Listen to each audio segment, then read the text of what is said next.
ಒಂದು ಸಲ ಹೆಜ್ಜೆ ನಾಚೆ ಇಟ್ಟ ಮೇಲೆ ಈ ಜನ್ಮದಲ್ಲಿ ಮತ್ತೆ ಆ ಮನೆ ಒಳಗ್ ಕಾಲಿಡೋದಿಲ್ಲ ನಾನು. ನಿನಗೂ ನನಗೂ ಯಾವ ಸಂಬಂಧನೂ ಇಲ್ಲ.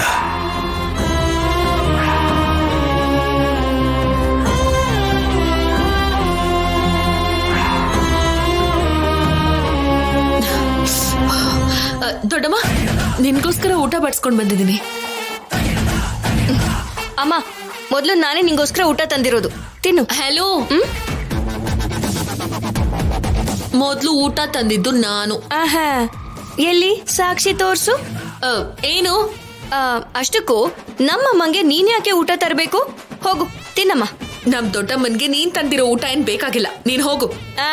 ಹಲೋ ಅಮೆರಿಕಾ, ಏನ್ ಮಾತಾಡ್ತಿದ್ಯಾ ಅಂತ ಅರ್ಥ ಆಗ್ತಿದ್ಯಾ? ಅಮ್ಮ ಆದ್ಮೇಲೆನೆ ದೊಡ್ಡಮ್ಮ. ನನಗ್ ಮಾತ್ರ ಅಮ್ಮ ಆಗ್ಲಿ ದೊಡ್ಡಮ್ಮ ಆಗ್ಲಿ ಎರಡು ಒಂದೇನೆ. ಹಾ, ಜೊತೆಗೆ ನಾನು ದೊಡ್ಡಮ್ಮನ್ಗೆ ಇಷ್ಟ ಆಗಿರೋ ತೊವ್ವೆ ಅನ್ನ ತಂದಿದ್ದೀನಿ. ದೊಡ್ಡಮ್ಮ, ನಾನ್ ನಿನ್ಗೋಸ್ಕರ ನಿನಗಿಷ್ಟ ಆಗೋ ತೊವ್ವೆ ಅನ್ನ ತಗೊಂಡ್ ಬಂದಿದ್ದೀನಿ. ತಗೋ ದೊಡ್ಡಮ್ಮ, ತಿನ್ನು. ಏನು ಅದು ತವ್ವೆ ತರನ ಇದೆ? ಹೊಳ್ಸೋಗಿರೋ ಅನ್ನ ತರ ಇದೆ. ನಾನು ನಮ್ಮಮ್ಮಂಗೆ ಇಷ್ಟ ಇರೋ ಸೋರೆಕಾಯಿ ಹುಳಿ ತಗೊಂಡ್ ಬಂದಿದ್ದೀನಿ. ಅಮ್ಮ ತಗೋ. ಅದು ನೋಡ್ತಿದ್ರೆ ಹುಳಿ ತರ ಕಾಣಿಸ್ತಿದ್ಯಾ? ಅಳ್ಸೋಗಿರೋ ತರ ಇದೆ. ಹಲೋ, ಹಾಗಾದ್ರೆ ಒಂದ್ಸಲ ಟೇಸ್ಟ್ ಮಾಡ್ಬಿಟ್ಟು ಹೇಳ್ತೀಯಾ? ಆಹಾ, ಸರಿ, ನಂದು ಕೂಡ ನೀನೊಂದ್ ತುತ್ತು ತಿನ್ ನೋಡು, ಆಮೇಲೆ ಮಾತಾಡು. ಹೊಳ್ಸೋಗಿರೋ ಅನ್ನ ತಗೊಂಡ್ ಬಂದು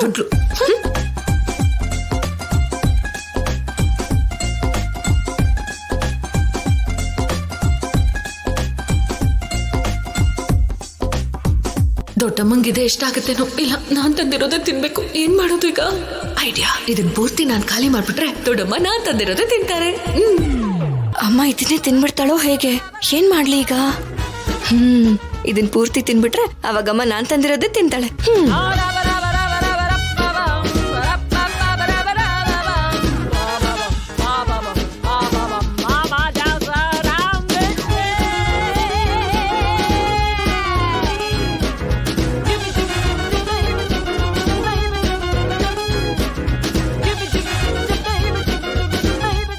ತಗೋ.